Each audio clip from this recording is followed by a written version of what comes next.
Good morning, Artie. How are you? Hey, how's it going? Good morning. Thanks for having me. Yeah, same.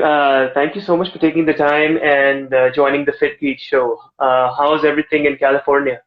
It's it's quite interesting actually. Our COVID cases are getting worse, and it's looking Oh, like it's heading back towards a maybe another shutdown. So yeah, it's a little wow. tense here, but trying to stay positive and motivated and all that other good stuff. So yeah, how Yes. about you? Uh, yeah, same here. I mean, in Mumbai, it's the same thing. In Mumbai, the lockdown has not been lifted up yet. It's still lockdown period, and we are still seeing an increase in cases. But other parts of India, they tried to lift the lockdown off, Oh, but the cases kept going up. So I think it's going to be lockdown once again. So the same here. ah, man, it's a tough one. It's Yeah. a tough one that we're dealing with Tough this one. time. I'll tell you that.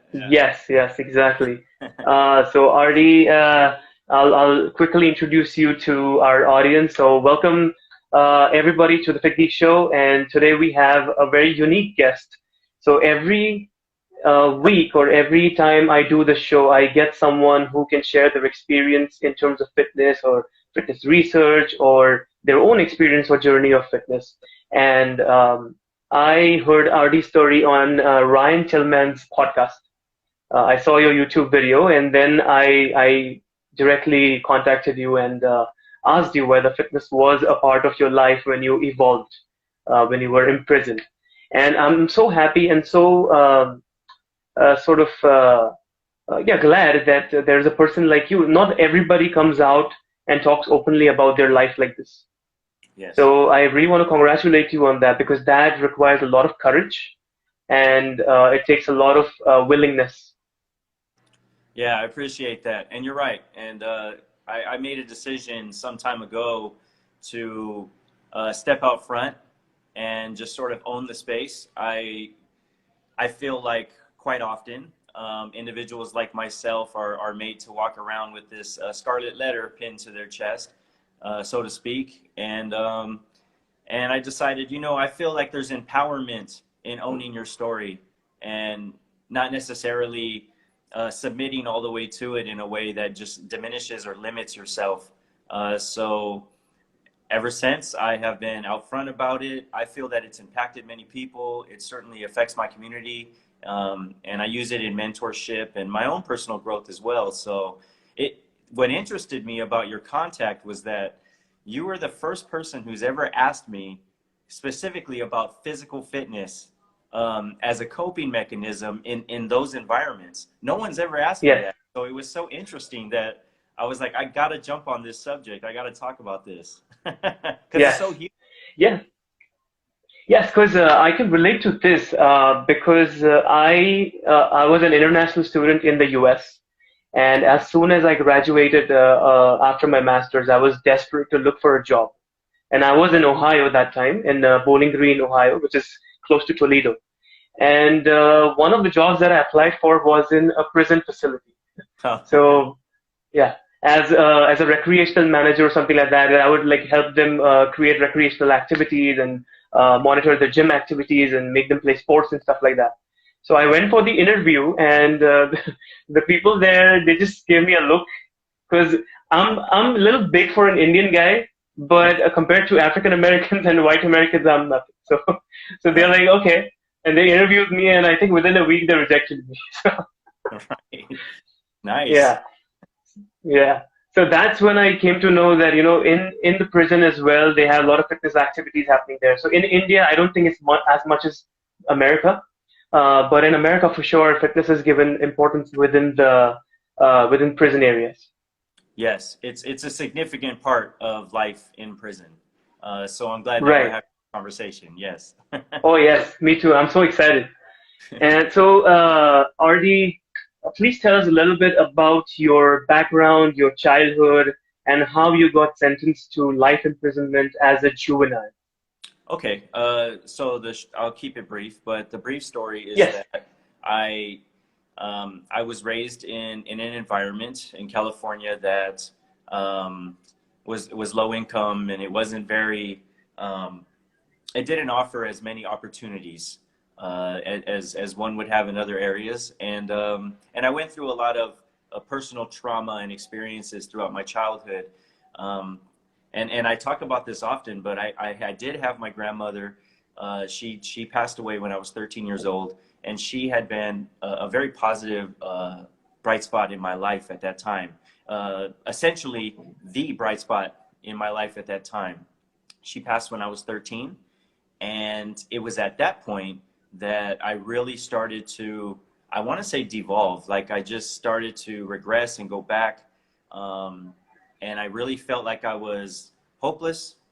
I felt like I didn't have a future anymore or any opportunities. And all of the positivity that I had in myself up to that point was greatly diminished by the loss of my grandmother and not having any substantial means of coping, not having a knowledge of I should go and talk to someone. Maybe I could go to church. Maybe I could go to counseling. Maybe I could throw myself into sports. All of the other options that people would tend to have did not come to the forefront of my mind. And rather, I ended up going out to the streets and I joined a gang, and things quickly escalated from there. I started getting heavily involved in drug use, and all of that culminated into making me an individual who was capable of committing crimes. And I did. I committed several crimes. And by the time I was 16 years old, I committed a very serious crime. I was tried as an adult, which happens in the United States, sadly. We try our juveniles as adults and we treat them as adults. I was tried as an adult, and I was sent to the state prison system with a life sentence as a juvenile. So I ended up spending the next 21 years of my life behind bars, and paroled in 2015 at the age of 37. So from 16 to Wow. 37, yes, that's a significant chunk of my life. And and I'm not saying that I didn't deserve, on some Hmm. level, my Hmm. incarceration. Certainly did not deserve to be treated as an adult and shipped away. So I'm very lucky to be here. But throughout those 21 years, physical fitness certainly played a role in my coping. Oh, Okay, I would that's also like to great. add that because I Yes. always leave this part out for some reason, and people are always talking about this. But during the course of that 21 years, I threw myself into, at some point, I threw myself into changing myself, the actual rehabilitative process. I started going to groups. I started doing programs. I started participating in process groups. And I really started to delve deep and go within myself to figure out how I had gotten to that point in the first place. And once I Hmm. understood how I had been influenced by certain things and how my decisions had come from emotions such as pain or hopelessness, or those other feelings, then it really started to change for me because I started to realize that I could now operate in a different way and make different choices if I'm more aware of what my feelings and my thoughts are. So I want to be very clear that that process took place. It took several years, and it was through that I was able to actually break myself all the way down and rebuild myself back up to get back in touch with my origin, the child that I Hmm. was before my grandmother passed. So I reconnected Hmm. with that individual, and now I live spiritually on that same platform as I did when I was, say, 7 years old, 8 years old. So, Well, yeah, and then you're right. A lot of this awareness that you can go to support groups, or you have to look within, or life in general. You just have to accept what things life throw at you. Those come with some sort of support and education. And if a person's deprived of that, then they're hopeless, and they just don't have a direction, and then they end up in the wrong place.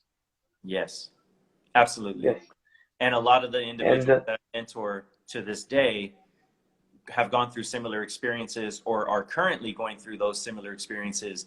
And so, being that I've come out on the other side of it, I'm able to now meet them where they're at, and I'm able to let them know here is the cure for what ails you.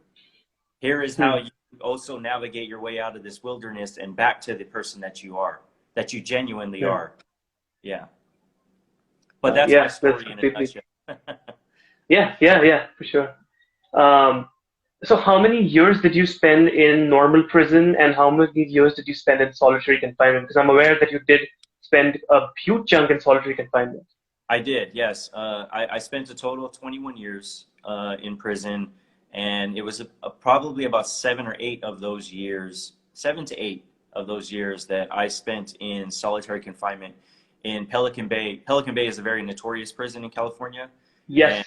they have a supermax facility there called the Segregated Housing Unit, or SHU, and this is where they house the so-called worst of the worst criminals in the state. At that point, I had actually become a top-ranking gang member in the state of California, and so that is why they sent me there.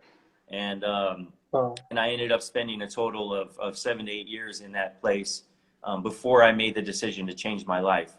It was there that I made the decision to change my life. Solitary confinement is certainly a different beast. It's a different animal. It is sensory deprivation at its worst. It is built hmm, intentionally to attack the senses in order to break down gang members in the state. So hmm. you will quite often see very sane people go crazy and devolve in that environment. I certainly saw it a lot. I mean, I don't want to get too graphic here, but I've seen people get so far gone that they start throwing urine, or they start talking to themselves or fighting with themselves. I've seen all of this happen over the course of the years that I was there. And it was in that very dark place with no access to sunlight or human contact that I really started to question what I was doing with my life. And rather than losing my mind, I ended up finding my heart. So Hmm. that's the story of, and they still have it. Solitary confinement still exists. That place is still there. It is now used in a limited way because there have been so many calls to eliminate or abolish solitary confinement in California. So it has been drastically reduced, but it still exists, and there still are people suffering there now. Wow.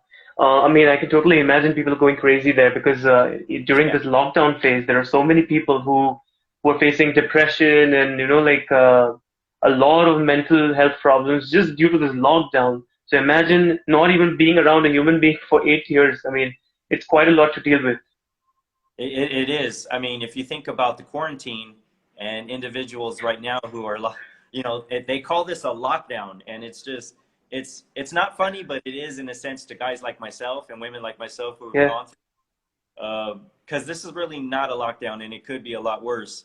Um, but that you're right. That's exactly the case. Like it can be so much worse, and in those environments, uh, speaking about physical fitness was huge for me in solitary confinement.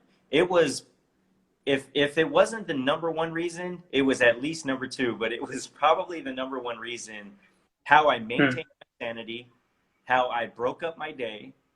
It was an essential part of my existence there. It's what kept me physically and mentally healthy. So physical fitness played a big part. I mean, there were times when I would go months just doing two-a-days just to break up my time. I would work out in the morning and I'd work out in the afternoon. And we can get into like some of those. I know we're going to get into some of those workout programs, Yes. but that certainly played a role in coping in that environment. Wow. What? Sorry, oops. Sorry, just a second. I'm getting a call. I'll just cut it off. Okay. Can you hear me? I can hear you. And can you hear the phone ringing? I did not hear the phone ringing. No. Oh, okay, that's great. Okay, let's continue. All right. So, what was it like inside prison, and did you face any bullying, threats, and any regret that you were in prison at that time? So, bullying, not so much. You have to remember that for a significant portion of my life, I was a member of a prison gang. So, as a Hmm. member of a prison gang, you are afforded certain protections, certain barriers to having those kind of experiences. So as a member of a prison gang, you're definitely shielded from that. Uh, it's very rare that someone from another prison gang or another population, part of the population, is going to attempt to bully you in prison if they know that you're a part of another group. So didn't necessarily have that experience, although I would say internally, there may have been times where someone was more aggressive with me, especially when I was younger, because they were trying to shape me into what they wanted me to be. They wanted to shape me into the pinnacle of what gang activity, looks like. So in order to do that, sometimes you have to be a little rough with someone, So maybe perhaps that. I certainly experienced, though, bullying, aggression, racism, bias, prejudice, all of those things, intimidation from staff, CDCR staff. And it's not to knock every CDCR staff member or CEO, because I can certainly think of a couple individuals that I did run into who definitely just went there and did their job and had heart, never gave us a hard time, just trying to put food on the table for their family. I ran into several CEOs like that. But there are a significant portion of that population who are very intimidating, very aggressive, and I would say those are the bullying experiences. And what I'm specifically talking about is, imagine walking to go and get your tray of food, and as you're going to get your tray of food, there's just something about you that day that they don't like. So they say, hey, come here, put your hands against the wall, I'm going to pat you down. And then they're just roughly patting you down and talking smack to you the whole time they're doing it. It's like little things like that. Or step out of your cell. They order you to step out of your cell. They come in and they just completely demolish the inside of your cell. I mean, all of your property strewn about. Imagine all of your pictures of your family just all over the ground with boot marks on them. These are the kind of things that you endure in there regularly. So it becomes very normalized. But I certainly did experience that. I think there was another part of that question. Oh yeah, did you face any regret when you went inside yes. prison that, how did I land up here, and I'm just scared, something like that? Right. So initially, I would say no. I would say initially, I wasn't so much in touch with regret, because back then I used to justify my behaviors. I used to justify my actions. This happened to this person because they were living a similar lifestyle. That's just the repercussions of living the lifestyle. That's the consequences. In that sense, I'm victim blaming. I'm making the victim responsible for their own victimization, right? So I didn't actually start to have regret, remorse, or guilt, or any of those things until I decided to change myself. Once I decided to change myself, I started to realize the effect that I had on my community in a negative way. And I started participating in programs like victim awareness, which exposed me to what victims actually go through and what trauma is, and how my trauma led to their trauma, and how all of that connected. So we always say hurt people, and it's used redundantly, but it's so true. Hurt people do hurt people, and I was very hurt, right? So that didn't justify my behavior, but it helped me to understand it more, and it helped me to understand significantly what victims are going through. And that knowledge, that a level of awareness of what victims go through and how they're traumatized, is sincerely the reason why I do not do it anymore, and have not done it since I decided to change my life. It's impossible, almost impossible, to harm another human being once you have reached a level of understanding and awareness about how that works and how that affects them and their families. It's very, very difficult, because now you're aware of what's going on and there's no justification. So Correct. That's when the regret started to come to me. And what I like to talk, when I talk about remorse, I like to, because some people ask me, what does remorse mean? And what I like to say is that remorse is the feeling of being sorry combined with the action of being sorry. So it's not just enough for me to apologize and say, I'm sorry, this will never happen again. It is also, I am setting an intention to live my life purposefully, and in a way, in Mm-hmm. such a way that this never happens again. And that is the expression of true remorse, because it has now essentially affected my life to such a degree that that decision is off limits to me now. So that to me is remorse. It is also a part of regret, and it's the reason why I am here now talking to you. I would not be home if I wouldn't have at some point come in contact with regret. Now the thing about regret is that regrets can really start to work on an individual. I have found that regret, although it is positive in the sense that it motivates you to change, if you're not careful, regret can also lead to a lack of self-forgiveness. And that is something that I struggled with for many years, because regret is tied to guilt in such a way that you start to kick Mm-hmm. yourself over and over and over. And I used to have this problem where I was like, how do I atone for what I've done if there's no way that I can directly make amends to my victim, and there's nothing I can do that will ever sufficiently be enough to make amends for what I've done? So that level of regret made me kick myself for many years. And eventually I had to reach a point where I had to accept, I had to surrender to the knowledge that at least I'm making the effort. My life is a testament to my apology, and that has to be enough. And once I was able to do that, I was able to self-forgive. And then my regret became healthy regret, which is I'm always going to be sorry that I did it. It will not happen again. But I will not necessarily poison myself with the regret either. It became healthy regret at that point. So that was a very long-winded answer, and I apologize, but I get passionate about No, this. no, no, that's completely fine. It's so along with physical fitness, even mental fitness is important. And there are a lot of people who struggle through the same thing that you went through, not necessarily spending time in prison, but Yeah. maybe just on a family level or something like that, and they're unable to forgive themselves. So that's going to help them a lot. So that thanks for that. Thank you. Yes. So now we'll dive into the fitness culture within prisons. So Yeah. how was the fitness culture in prison, and how important was it to be fit in order to fit in your gang, or compared to other gangs? So was muscularity important? Was it just ego? What was it like? So initially, if you are a member of a prison gang, chances are that physical fitness is going to be mandatory for you when you get there. Wow. Several groups actually mandate physical activity at least 5 days a week, at least an hour. The group I was a part of certainly did that. So 5 days a week for at least an hour, I was exercising. And that is part of the training for keeping your body ready for riots, for self-defense. It's like an army, really. So you're training yourself like an army to be physically fit. You want to be mentally fit. So you're studying a lot, you're reading a lot, you're educating yourself. You also want to conduct yourself professionally with courtesy. Hmm. And all of these things are a part of that. But physical activity is essential because quite often you will find yourself, for example, in a situation where you're outnumbered 4-1.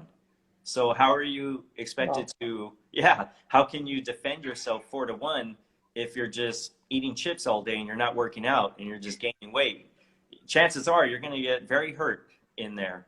So that's the first thing is self-defense and safety. The second part of it is coping. A lot of people exercise to break up the monotony and cope. And they don't know that that's why they're coping, but I became aware of the benefits of coping through physical activity once I started to change. And then for me, it became a stress relief. So if I was Hmm. having a tough day, or I didn't receive any mail, or I was getting disturbing news from home from my family. Sometimes you'll hear stuff from your family. They're going through things in life, and you feel helpless because you can't help them, and you want to as a great son or a great brother, and you can't be there to help them. So you start to stress out about it. I would go out to the yard and I would just start to exercise. Now in prison, we used to have weights. We used to have benches. We used to have like you could bench press, you could do curls. We used to have free weights, and all of that went away in the 90s. It was about 1997 when I remember them taking the weights off of the yard. And the reason they took the weights away was because the governor deemed that people were getting too big and they were coming out to society and they were intimidating people.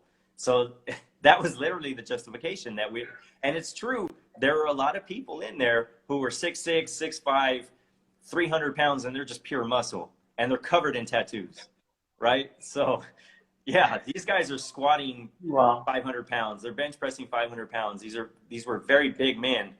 And the ironic part of all this is that they were just coping themselves as well.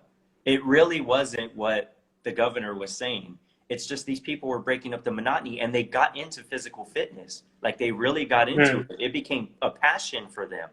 So as they would try to eat as healthy as they could. And trust me, it's hard to eat healthy in prison. The food is abhorrent. It's high soy, no genuine real beef all the time. Vegetables are boiled to the point where a lot of the vitamins are boiled out of them. And so you end up just getting you get the vegetables, but a lot of the vitamins and minerals are actually in the water. So that gets dumped out and you actually don't get that. And then you'll get like this much vegetables compared to this much slop, you know? So it's like you really have to make a decision. And if you don't eat that, then you have to go to the canteen or to what we call getting packages, and you have food sent in from the outside. But those choices are not healthy either. We're talking about chips. We're talking about sausages. We're talking about these packaged, like ready to eat meals, right? High in sodium, high in cholesterol, high in fat. Certainly not good for you at all. And so you're kind of caught between a rock and a hard place because you want to eat healthier, but it's almost impossible to do that. So what a lot of people do is they get passionate about exercise and they do it to counter what they're eating. You know, long distance runners, they will run for miles and miles and miles and they'll be eating pizza and because really it's just getting that carb and they're running. So in that sense, it's just energy for the body. And that is essentially what prisoners do. They just constantly are doing physical activity, high level calisthenics. You're just sweating a lot. Your heart rate is elevated. I mean, I'm talking about like really, you're breathing hard. You're just drenched in sweat, and that's to counter the effects of the food that you're eating. So, so they got rid of the weights, and from that they ended up just having like bars, like pull-up bars. We call them dips. I don't know what you guys call them. Okay, so dips. Dip bars, yes. Yeah, and they would have like sit-up stations. Okay. But aside from those bars, it really became I know you've heard of burpees, right? Yes. The whole world is doing burpees now, which is so funny to me. It's so funny to me because that is a workout. Like, and yes, and people have come out of prison and they have made burpees so popular that they're selling them, and you can go on YouTube and you can have like free workouts and you're doing burpees. And every time that I've done this, I'm like, I'm back in prison again. I'm just doing the same workouts. But you do a lot of burpees in there. You do different kinds though. What I have noticed out here is that they only really do like certain ones. Like they'll do where you will go into push-up position and you jump back up, right? Or you'll go into push-up position, you'll do a single push-up and you'll come back up. But in prison, we will do 2 push-ups. We'll do push-ups with kicks. We will do, like, there's so many different types of burpees in there. But that's a big part of it. For us, that is that's the part of what we call the calisthenic part of it. The burpees is for that. And then for lifting weights, now you have people who roll their mattresses up and they'll put their books and blankets and they'll shove them in mattresses and they'll wrap sheet around the mattresses to make handles. And then they'll curl those mattresses. And people get very, they're very, it's like having ingenuity. It's very like, people are very creative when it comes to finding ways to get out in there for sure. But that's essentially what is in prison now is the bar work, and then you just trying to figure out what you can use for weights, and making it in your cell. So. Okay. Yeah. Yeah, even I've seen prisoners, especially in America, who are like 6'6" and jacked, and so I just wonder when you tell me that if the food is not the best, do they engage in any anabolic steroids inside the prison area that makes them jacked or anything like that? The animals? No, anabolic steroids. Oh no. I mean, I'm assuming that some of the food that is fed to us there probably has like hormones and other things added to it. Are you talking Okay. about just steroids? Yes, yes, bodybuilding steroids. Oh no. I remember there was a time when people used to get creatine sent in. Okay. I actually did a cycle of that myself a long time ago. I would say around 2003. My cellmate and I, we did a couple cycles with creatine. It worked for me. It worked very well, actually. Hmm. Had to drink lots of water, and I didn't really Hmm. understand too much about creatine other than kind of what the effects were on the body because I studied a little bit about it. Um, but I can say that it genuinely works. But other than that, most people have no access to anything that is a supplement or, I mean, they sell them, but most people don't buy them. Yeah. Oh, okay, okay. I was under the impression that, they might be sneaking in like steroids from somewhere or something like that. No, I've never seen anyone sneak in steroids. I'm not saying it's not impossible to do so, but I've never seen anyone do it. Although I have seen them do like other things, like I'm saying, like creatine or Right. aminos, things of that nature. Yeah, and you can order Okay, protein awesome. powders through your packages. Okay. So a lot of people do take protein supplements. Ah, okay. Yeah. Okay, so there is some freedom of supplementation, and they're not deprived of everything. Yes. And quite Okay, okay. often that supplement, especially the protein supplement, is it's a great way to replace the very poor types of meat that they're feeding you in prison. So, you know, I I came home in 2015. I've been home for 5 years now. I think back to like imagine them giving me a tray right now with that meat on it, and it's just like there's no way I could ingest that or put that in my body, So I would be in big trouble if I ever went back and had to eat that food again. Okay. Yeah, yeah, I can totally understand. Um, all right. So my next question is, yeah, so your workout plans during solitary confinement, what did you do exactly by yourself? Yeah, so what I used to do was I would wake up at I'd wake up at about 5 a.m. About 5:30 a.m.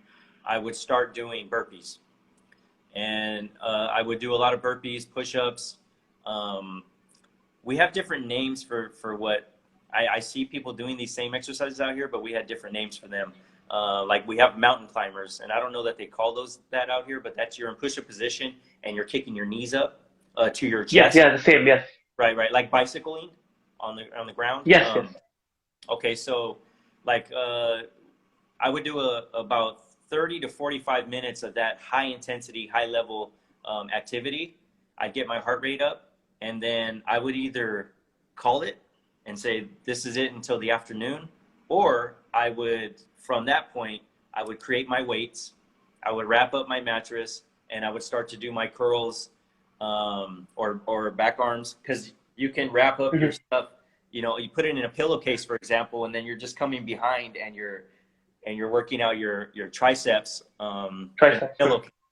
Um, Mm-hmm. but yeah, so that's when I would do like the heavier portion of my workout would be after that, and the whole workout, the routine would take about an hour, and then I would just bathe in my cell, and then I would eat my breakfast, and then I'd start to read or study. So I always felt that morning exercise in solitary confinement, it cleared the way for me mentally and physically to be ready for the rest of my day. It was like a positive way to start my day. It was great for my mental health. Um, and like it removed a lot of the toxins that the place Hmm. tries to fuse in you. Um, and so I would start that way. And if I was doing 2-a-days, then I would just do the high level, high intensity calisthenics in the morning, and then in the afternoon is when I would shift over to the heavier stuff. Um, but I would do that 5 days a week for at least an hour. And then we did have people living around us. So in solitary confinement, there's actually 8 people living in your space. You can't see Okay. them, right? And you can't touch them, but they're there. And there's 8 people. And sometimes we would be friendly enough where we would all exercise together. And so we would have a leader. Someone would lead the exercise, for example, the burpee exercise. And they would tell us, okay, here's the type of burpee that we're going to do, and here's the number, the amount that we're going to do, the repetitions. And then we would jump in with that person, and we would count it out. 1, 2, 3, 4, 5, 6, 7, 1. 1, 2, 3, 4, 5, 6, 7, 2. And we would just do that for about 45 minutes. And in that way, you're sort of group sharing the exercise, which I felt was also great for mental health because it was interaction amongst us. It was commiseration, you know, it's a shared experience, and we're all going through this together. And then afterwards, everyone bathes and showers, and then maybe we start playing chess or something like that. Yes, they do play chess in that Wow. environment. You cannot physically move with your partner, but you can yell out, the boards will have numbers on them, and you can yell out the numbers, and then that's the moves. Wow. Wow. I never would have thought that something like this happens inside. I mean, it's crazy. It's so crazy. You know, I got so into chess for a while that I studied a lot of chess books, and I started playing correspondence chess. And I was playing chess games through postcards with people all around the world. And one single game could take 2.5 years to finish. And you're just sending one move at a time via postcard. And I really got into it, and I ended up elevating myself to like a low-level master, and I was very proud of that accomplishment because they have rankings, and but that was also a part of my mental Hmm. self-care, you know, challenging my mind, making myself think as a chess player, you know, losing myself in the moves. You know, I feel like the physical and mental, that there's a correlation, and they both need one another. Hmm. I can be very mentally healthy, but if I'm not physically taking care of myself, it will affect me mentally at some point. So I experienced that. So, Wow. Wow. That's great. Somebody just commented, they just said shit. oh, yes, That's my friend, yes, actually. exactly. That's well said. All right. So, That's funny. how many years into solitary confinement did you realize that you needed a change now and you started barging forward? I'd say it was probably around the 6th or 7th year. It was around this year 6, I think, where uh, I really started to change. I started to grow up. You know, the thing is you Hmm. cannot help but mature. At some point, you will grow up, and like it or not, your mentality will evolve to a point where you can no longer lie to yourself. And that is what happened to me. The older I got, the more I questioned, the more I was unsatisfied. And so I really started to realize, like, I'm literally wasting my life right now. I'm sitting here and I'm wasting my life. I'm not being productive. Hmm. I'm not contributing to community or society in a meaningful way. And this is not okay with me. I no longer like the life that I'm living. And it happened around year 6, I believe. And so I struggled with that for at least another year. Um, Hmm. because of course there's fears related to walking away from that, not just fears of the gang itself, but fears of, Hmm. but internal fears. If I walk away from everything Hmm. I've ever known, then who am I? Who am I going to be Correct. if I walk away, right?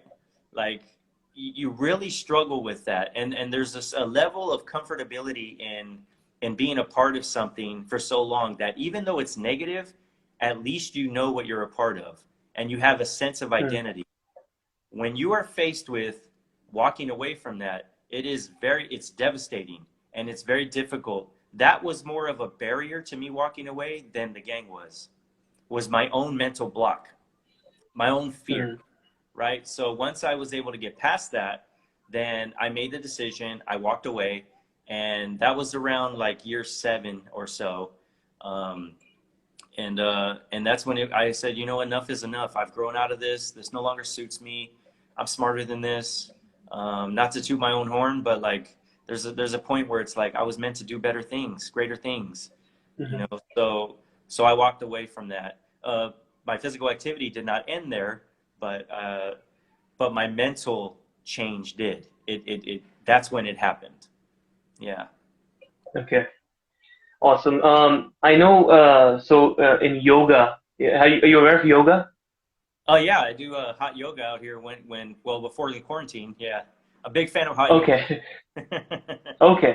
So hot yoga is more of like a westernized concept to make it more Right. interesting. But the original yoga, which is more spirituality and finding yourself. So a lot of yogis who want some sort of enlightenment and realization, they move away from the worldly life and they go into uh, not solitary confinement, but something like solitary confinement. They go to caves, they go to jungles, and they meditate. Hmm. They're away from everything and just meditate, and then they realize the truth. So I think somewhere, it's according to my opinion, I think somewhere solitary confinement, time to yourself, helped you realize that what was happening was not right, and you needed a change. I feel. Yes. Yeah, I would so agree with that. You are in the cave, and so just like those yogis, you're away from everything that would block you mentally or spiritually from coming to a conclusion. So by removing themselves, they're able to dive deep within, and they're able to tap into Right. that energy, to that current. They're able to tap in spiritually, to be so attuned with themselves and with nature that there's nothing left other than pure truth, right? Hmm. So in a sense, what you're describing is what happened to me in the cave, for sure. I was faced with pure truth. I started to tap into myself. And, you know, I wouldn't have been able to reconnect with that inner part of myself had I not been in and removed away from everyone else for that amount of time. So I definitely Hmm. get it. I find that yoga is, for me, it is calming. Um, it's definitely less intensive than the workouts that I used to do, but I Hmm. also find that it provides balance. I find that it's calming to my mind. There's a sense of meditation that takes place while you're going through the Yes. moves and while you're in the positions and you're stretching, and um, it's almost like you're experiencing a fluidity of self, and in that fluidity you are no longer just human, but you're actually moving with the universe, if that makes any sense. Hmm. And I know that's very Yes. deep, Yes. Yes. but that's the Hmm. experience there, you know. So I definitely can relate to that. I love tapping into that. I feel there's nothing more transformational than exercising in such a way that you are tapping into spiritual truth and spiritual purity. Yes. I mean, that's a beautiful thing, right? Yeah. Yeah. You must Sure. be. Are you big on yoga yourself? Surprisingly, not too much, but I am planning to get into it now. Nice. I'm thinking of it, learning it. I used to practice yoga when I was in school because they taught us there. But after that, because of reading, different things that, yoga is only for old people. It's really small, in nature. It's really light on you, and, it's not going to help you grow muscle. I did not really, pay attention to it much, but now I will for sure. That's amazing. You know, they are doing that out here too. I've noticed that they're starting to do yoga for students out here, and I think it's great to introduce children to yoga. Um, and Yes. you start to put them to connect them and plug them into what we were just talking about at an early age. I Yes. mean, that's a beautiful Yes. thing. So yeah, I'm glad that you pointed that out, because and the fact that you guys get to go through that in your own like schooling. I mean, that's just an amazing Yes. experience. So very Yes. inspiring. Yes. That's great. Thanks. All right. So, how was your feeling? What did you feel once you were released from prison? Oh man, like $1 million. I felt great. Like it was amazing. Like, you know, I have to say that I felt amazing. But as you remember from my podcast appearance with Ryan, with Tillman, I Yes. also talked about like some of the the PTSD-like symptoms I started to experience when I came home, I certainly did not know those were going to come. I didn't know they were there. I had no idea. I didn't plan for them. It really hit me like a ton of bricks, and I did not know that. But thankfully, where I came home to, I had time. I had time to adjust. I had time to exercise. So, and then when I came home, I did have access to weights, and I did have access to, if I wanted to go out and go for a jog, you know, I could run through the city, or, you know, I could work out with other people where we're motivating each other. But I was very grateful to be home, but it was certainly a struggle at first mentally, because I was not prepared for the fact that all of the trauma that I experienced was living in my body. And as much as we tend to try to rid ourselves of toxin and negativities and you know, and all these things, it's almost impossible to rid yourself of trauma unless it's directly addressed. And so thankfully, when I came home, I came to a place that offered processing on the outside. So I was able to actually go into groups and just let it out. Here's what I'm experiencing. Here's what I'm going through. Like, I'm terrified out here. I don't know. This world is fast. It's loud. I'm not accustomed to it. And I don't know that if I'm going to make it, and I'm scared. And, you know, I was able to be very honest about these things and to get that support. Someone just holding space for you and allowing you to get your emotions and express yourself. All of that was available to me. So it helped in my acclimating to society. But overall, I was very grateful. I was very excited. And I came out and I was like, I don't know how I'm going to make it, but I'm definitely going to start throwing myself into it, because I always had the hustler mentality. I always had that hustle spirit. Definitely a hard worker, definitely ambitious, definitely willing to start from the bottom and work my way up. I was always like that. So I simply transitioned that from in there to out here. And that's what has led me to my career now. So That's great. yeah. That's great. Yeah, yeah. I love your confidence. The way you said that I'm a hustler. I'm gonna work hard. All day, baby. I hustle all day. I never Yes. stop. That's great. So, what message would you like to give to the youth who might be in your shoes that you were when you were 16, who are going through emotional, financial, physical pain due to abuse or something like that, and they want to resort to criminal activities just to justify what's happening with them, or just because they don't know what's going on? Yeah. So I thankfully have had some experiences where I've been able to go and speak to youth. I mentor a lot of people out here. These are the things that I don't post. So a lot of the stuff that you won't see on my social media is people I'm working with, families I'm helping, people on the inside that I'm writing letters for. A lot of that stuff I keep to myself, because I think that there's promoting yourself and branding yourself, and then there's like some stuff that is sacred. And I think working with people and helping people is not something that is to be bragged about, but just done from the heart, you know. So I bring that up just to say that I've had the opportunity to work with a lot of youth and to talk to them. And the great thing about me is that because I was 16 years old when I committed my crime, and when I was sentenced and tried as an adult, I was their age when all this happened. So a lot of times when adults are attempting to work with youth and they're trying to steer them in the right direction, the feedback that they receive is, you don't understand what I'm going through. You didn't grow up like me. You don't come from where I come from. You don't understand. Like, they get a lot of that. And on some level, a lot of these adults are like, you know, you're right. I'm just trying to do the right thing here and give you other options. But you're right. I didn't grow up like you did. I don't understand entirely what you're going through. I'm attempting to empathize, but I don't, you know, with me, it's impossible to do that. I was you. I was you in every sense of the word. And in fact, for most of the kids that I deal with, I tell them, not only was I you, I was worse. So the fact that I'm able to talk to you right now and you still have a chance is a beautiful thing, because by the time I was your age, I was going away for life.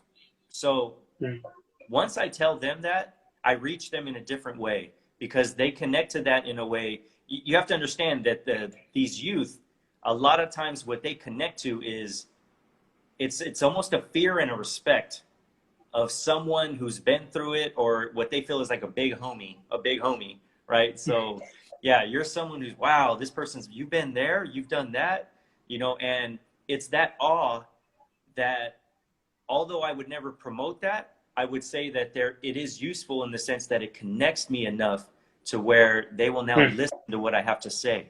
They are now open and receptive to the message, right? So I connect myself with them that way first. I come down, I meet them on their level, and then I always tell them, you don't have that excuse with me. I come from where you come from. I know exactly what you're going through, right? And then here's what I like to tell them every single time. I have been where you are striving to go.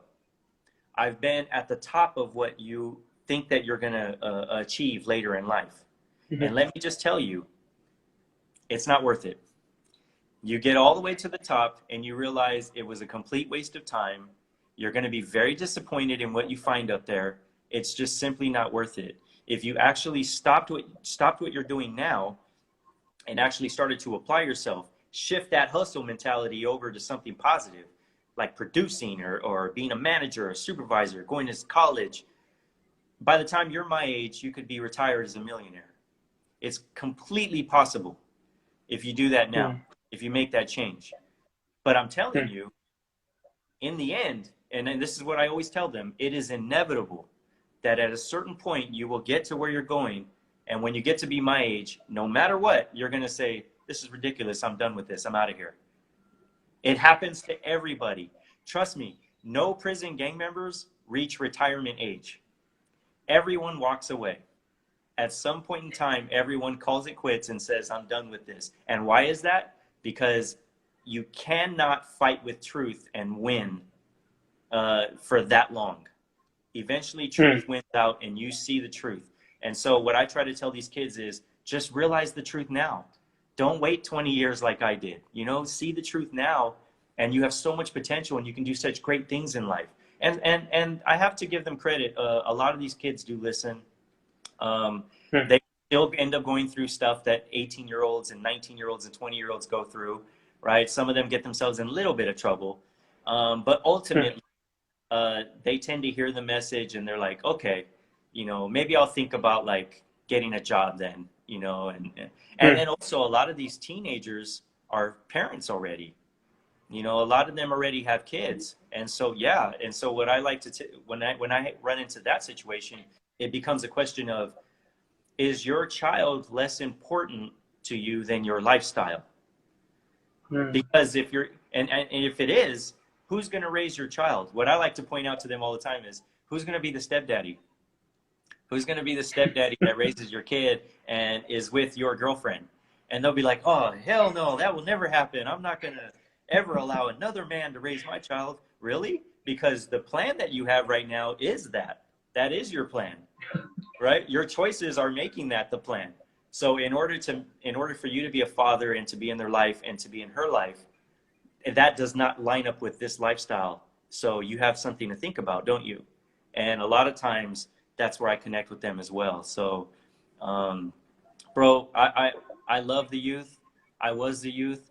I do everything I can, and I will always do everything I can to ensure that another 16-year-old does not commit a crime like I did, does not go away for as long as I did. I will never stop doing that as long as I live. I'm very passionate about that. But I just wish I had more opportunities. It's difficult sometimes because of my job, you know. I work a lot of hours. So, but if I could, I would reach a lot more children. Oh yeah, so that was my next question. So what are you doing as a career right now? I'm a writer, and also getting into producing. I've been doing that for some time now.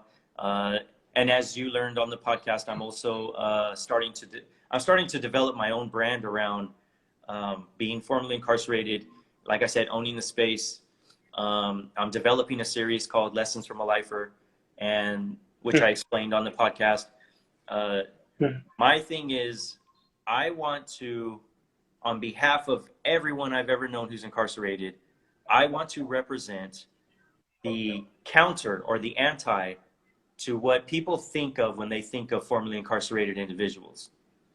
Everyone has this image in their mind of how I'm supposed to act, how I'm supposed to speak, what I'm supposed to look like, think like. There's all of these assumptions over individuals like myself, and I want to flip that entirely on its head. I want to take that whole concept and just flip it on its head, right? Because I've been home for 5 years now, and crime-free, haven't had a traffic ticket, haven't had any kind of run-ins with the law or anything. I'm a law-abiding citizen. So I want to be that for people. I want to symbolize that change is possible, that rehabilitation does work if you apply yourself, that going inward, deeply inward, is the key to change, to lasting change, right? Like the yogis, putting yourself in the cave for a while and like really reconnecting with yourself. And you start to understand like, oh, my behaviors are linked to my emotions and my beliefs. Yes. And once you start to understand that, then you can start challenging the beliefs that you have right now, one at a time, right? So, so I'm a writer, producer, and then I'm working as a location scout, which is my career right now is I'm a location manager in television shows. So I work in TV. I've been working in television now for probably about 4 years, almost 5 years, almost the whole time I've been free. I've been working in television. I love it. Film has always been my lifelong dream and career. So working in the film industry to me is like, I literally am the person that was able to have the career that they always wanted. You know, I want to be a fireman when I grow up. I want to be a police officer. I want to be whatever, right? I was like, I want to work in Hollywood, and that's what I'm doing. But that's also a big part of the message, right? Is it's never too late to turn your life around and to plug yourself back in and to connect with opportunity and really just put it out to the universe. This is what I'm trying to do with my life. And the universe listens. It really does. And it listened to me and it responded. And that's why I get to do what I do for a living. So very proud, very happy. Awesome. I mean, that was really powerful. I think this is the first time ever that I'm ending right on time, because after 1 hour, this live gets cut off by itself. I think we just have 2 minutes left. Okay. The talk was so deep, so profound, powerful, and it is great to see a person like you who has made such a big change. And you've not just made a change for yourself, but you're also helping others who are going through the same. So more power to you. And I saw a lot of positive comments and like likes and hearts and everything like that. I hope and pray that,